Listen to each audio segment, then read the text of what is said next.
Hello everyone, দেখো আমার স্নান করা কমপ্লিট। তো খুবই ঠান্ডা লাগছে, তবুও তোমাদেরকে একটা জিনিস দেখাবার জন্য আমি ভিডিওটা অন করলাম। তো চলো ভিডিওটা দেখো যে ঠিক কী দেখাতে চাইছি তোমাদের। এই যে এই গাছটা ডালিয়া, একটা ছোট চারা কিনে এনেছিলাম। দেখো কত সুন্দর গাছটা হয়ে গেছে। এই যে আমাদের আমি ছাদে এসেছি বলে আমার সঙ্গে চলে এসছে। দেখো কত সুন্দর লেগে গেছে গাছটা।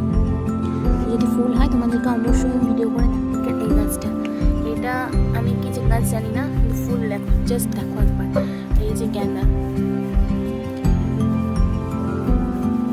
আমি ভেবেছিলাম যে আরও কিছুটা ফুল কিনবো, বাট কিনে আনা। আমি দেখো পেঁয়াজ গাছ লাগিয়েছি, পেঁয়াজ গাছে মনে হচ্ছে যে পেঁয়াজ হবে। যদি হয় তোমাদেরকে আমি নিশ্চয়ই দেখাবো। বাট দেখো গাছটা কত সুন্দর। তাই আজ এই ভিডিওটা এতটুকুন থাক, পরে একটা কোনো ভিডিওতে বাকি কথা বলা হবে। বাই।